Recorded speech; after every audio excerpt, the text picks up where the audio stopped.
Actually, nagpunta siya sa bahay para magpakilala mismo sa family ko. Which is parang, uy, iba siya.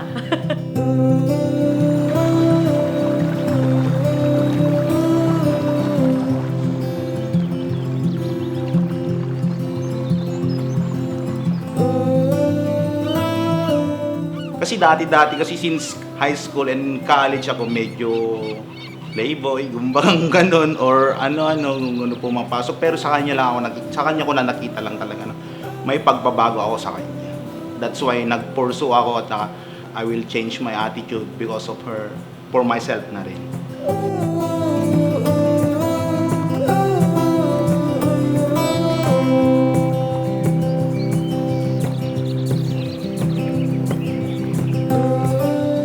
Wala pa kaming 1 year noon. I mean, parang months pa lang. May nakita akong kachat niya sa phone niya. So, that's the time na kinonfront ko siya. Kasi ang hirap-hirap magtiwala, lalo na pag may experiences ka ng mga betrayals and everything. Parang ang hirap magtiwala. Akala mo, ikaw lang yung kachat. Kasi GF ka na, parang, may kachat pa siyang iba. Tapos ang pinag-uusapan nila, something ano.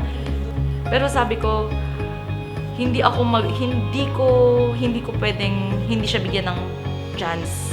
There are days when I wake up and I don't know what I'm doing here.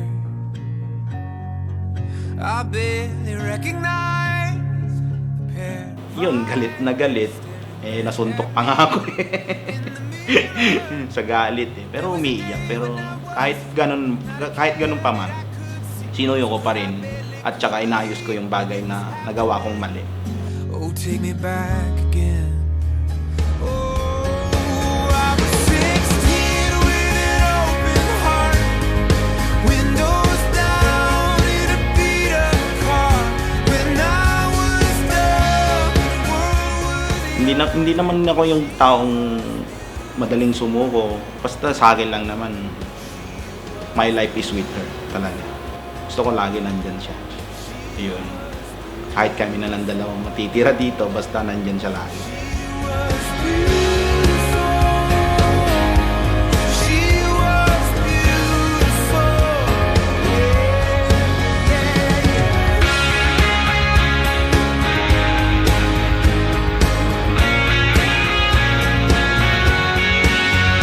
There was a day when I was free, not a care that I could see.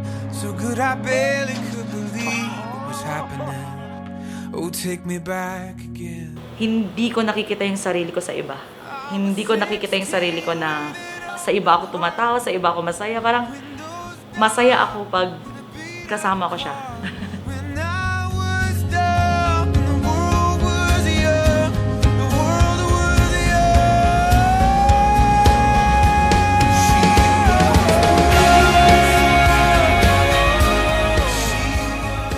Ilan ang plano yung anak? Actually, 4 o 5. Ilan doon ang lalaki? Gusto ko 4. Para Sabi niya bubuo kami ng pang basketball team.